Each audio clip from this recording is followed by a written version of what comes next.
This will be a reaction transcription of Boruto Generation episode 243. And I'm still sick. But the reaction is now going to commence. Oh, the war has begun!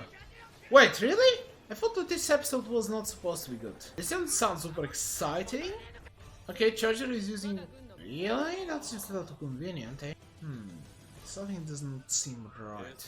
Interesting analogy. Okay, fair enough. We'll see. We'll see how right about that you are. Because after all, they can ask help from other nations, and at that point I think you don't.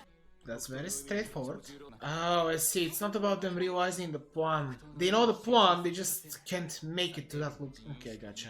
Right, so it's irrelevant whether Chojiru understands what's happening. He simply can't get there in time. Well, that is an excuse. I think I've mentioned that, but yeah, it would have been smarter for Chojiru to stay at his base. But then again, I guess apparently that guy has been built up so much that only Chojiru can take him down, so we'll see. And again, if he's so powerful, how are these guys gonna take it? We'll see, we'll see. Chojiru has been kind of the laughing stock, so I do hope that... Well, we'll see. Oh, okay. Good work, Sarada. Analysis, stuff, assistance, cool. Friend and a special advisor. Yeah, taking advantage of the situation. Okay. I mean, they're stopping war, so sure. Oh, well, we'll see. So this was our preparation before the battle. Okay, clearly enough, this will be a very much so a setup episode, so I'm fine with that. Okay, the scientist from the land affair. Yeah, I see. You still don't know enough about Ikada, don't you, Boruto? Okay, are we gonna see Ikada actually talk a little bit? I do hope so. We're not gonna have a fight, are we? Okay. I also will be creeped out. This girl just walked in and left. Okay, so you're gonna evacuate everyone. I mean, it makes sense actually. You know, we'll see. With Hibichigo's ability, it should be kinda easy to create defenses, right? That has chakra. And also that he doesn't. Okay. Makes sense, Sarada. Team 7. Oh, whoa!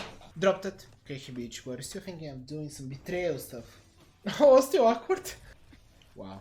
Bonding. I would say that Naruto has befriended worse people. So Sarada befriending her, it's okay. They've had only one battle to the death together, which really isn't that big of a deal. After all, Naruto's best friend has fought him to the death multiple times. Why does everyone like Kawaki? He's strange.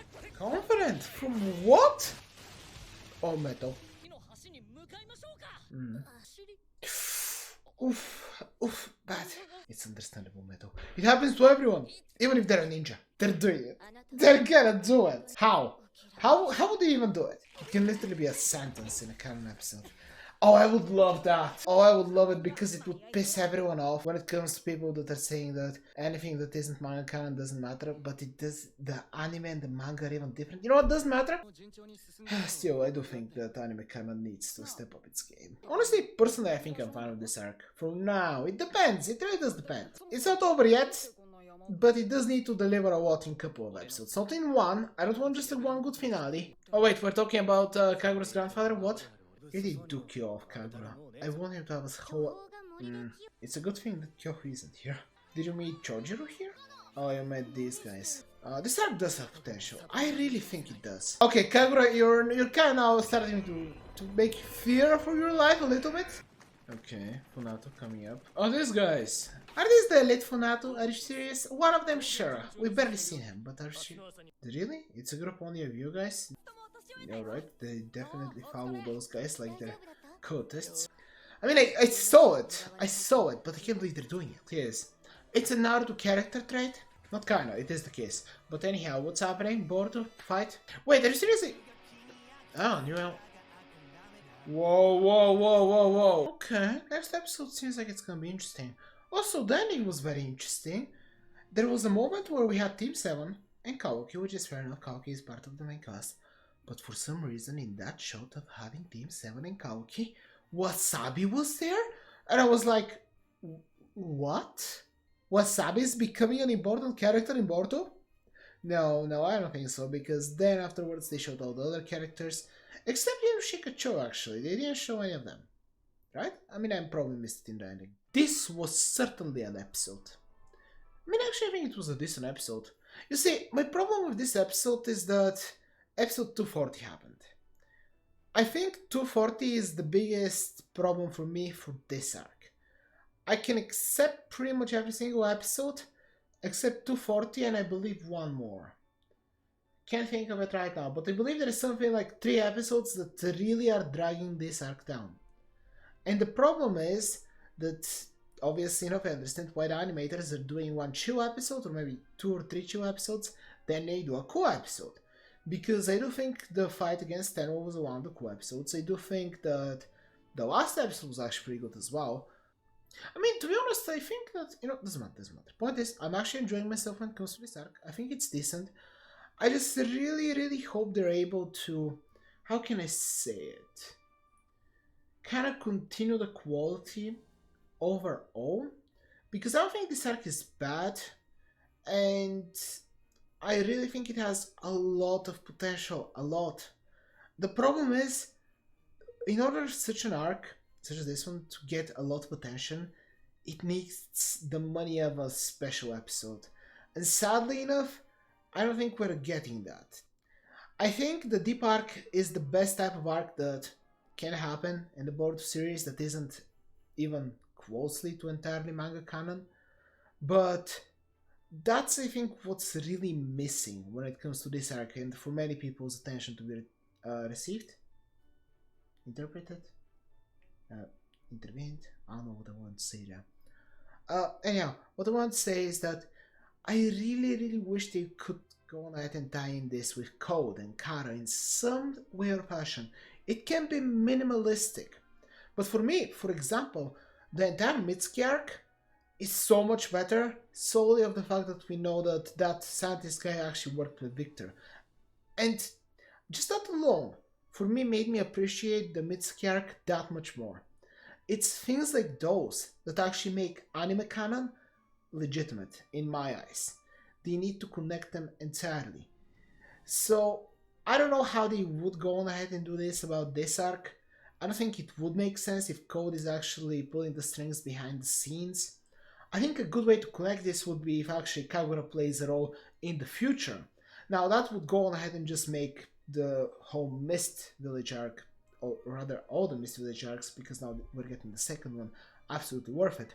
Especially since this is a big deal. In this arc, we're having an actual war against an entire clan.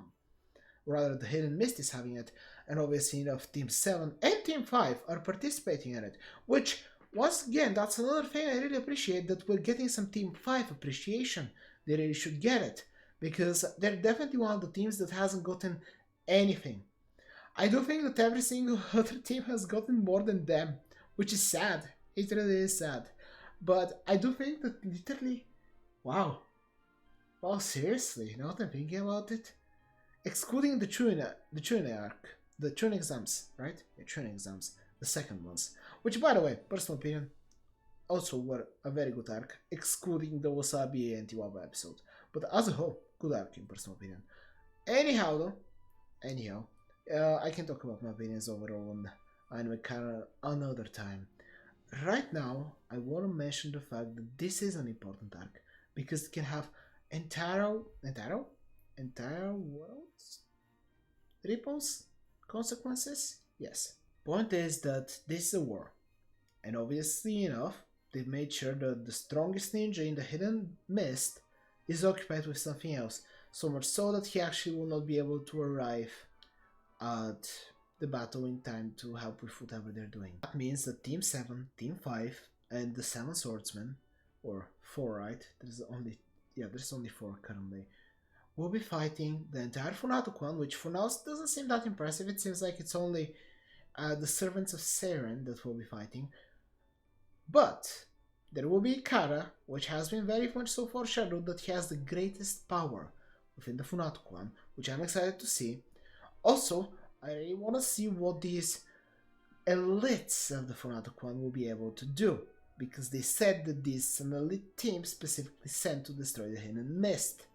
And yes, I know that all the elite shinobi of the Hidden Mist are sent into war, because they're the only ones that can actually fight the elite shinobi of the Funato, apparently. They're so powerful. But I do hope that they do have at least one of the Funato on that team as well, because otherwise Boruto and the others are just gonna win 100%. And here is the thing of what I think this arc really needs to happen and do. It needs to force Boruto to use karma and steal woos. And yeah, the power scaling is gonna go off the charts because obviously Boruto hasn't already sent all power scaling beforehand into the Oblivion. That's why I'm personally prioritizing story over power scaling because I don't care at this point. I've given up on the power scaling in Boruto. It's ridiculous if you actually think about it. So I do hope that Boruto with Karma, Kawaki, Mitsuki, and everyone, maybe not everyone, because at that point maybe they can have a little too powerful of a villain. If one villain is able to defeat all of them at their maximum, maybe that would be a little too much. So maybe if they're maybe just Boruto with Karma, or maybe Mitsuki Sage Mode, I don't know, one of the two. If they're able to get absolutely washed by one of the Funato, that's really gonna show how insanely powerful they are. Because Seiren, I actually think she's decently powerful, just she's more of the utility type, where she has a cool neat trick, neat trick, yes, and her abilities are absolutely useful and dangerous. However, obviously enough, I mean, funnily enough, they kind of defeated Seiren only because of plot armor. Literally a thunderstorm started happening while they were fighting her, which is her literal weakness. So yeah, they kind of won because of plot armor, so I guess that's why I'm still not thinking that the Funato are really weak. Because in a way, plot armor was needed for even Seiren to be defeated, and in all likelihood, she's probably the weakest. And also Tenma, even though he didn't defeat the kids, he really didn't lose to them either. So the Funato still have the rule of cool, they have the chance to show that they're an actual legitimate threat to the ninja world, I mean. That is why I'm really hoping that this is gonna escalate even more. Sadly enough, in my best case scenario, this would go on ahead and become an actual situation where the other villagers would send elites to help. I don't think it's gonna go to that point, but I think that would be the best way to actually make this arc truly worth it and really meaningful if it becomes such a situation where they would need characters like Naruto and Sasuke to help. And yes, they're not on the level they were, they are obviously enough truly nerfed, but they're still, Naruto and Sasuke are still probably the strongest in the world, I would say so, quite handily even. They probably can wreck all the, can they beat all the other Kage by themselves? I mean, I think they stand a chance, which still should show enough that they're still the strongest, I think. But hey, point is that I really hope this conflict is going to continue longer, but I don't want it to be as isolated as it has been till now. Or if it is, I still want it to escalate as in I want to see the Funato's wall of mountains. I know that would be kind of ridiculous to see Boruto and gang defeating people that can delete whole mountains, but I think it's kind of necessary for me personally to feel really appreciative of this arc. I mean, it's not necessary, they can still do some just cool gyro fights with the Funato. Obviously, there's going to be an emotional connection to Ikara, that's why we spent so many episodes with him. Honestly, in reality, I know that I am expecting way too much of this arc. I know I am. But I just really see so much potential with it. And I really am almost 100% positive that the manga will never mention anything in the hidden mist, so they can do whatever they want. They can literally blow up mountains, they can bring up characters of insane power levels, and it's not gonna matter. That's why I'm personally kinda disappointed that the anime canon is not taking more risks, like Sarada Sharingan, which I think is one of the best things the anime has done, that they've changed from the manga, where they actually give us a slower progression of her Sharingan, and have actually saved it up for probably what's going to be an important arc, which could be this one. That's definitely something we could be looking forward to. Sarada awakening her third Tomoe in this fight. I do wonder what it would be in this specific arc, especially since it's not even remotely focused around Sarada. Then again, she's the leader right now, and it is a new thing, so they could do it. Anyhow, I get myself caught talking way too much about this anime, because I really think it has a lot of potential. I just hope they're able to deliver on it. But for now, this is Ruder, start my channel there, and bye.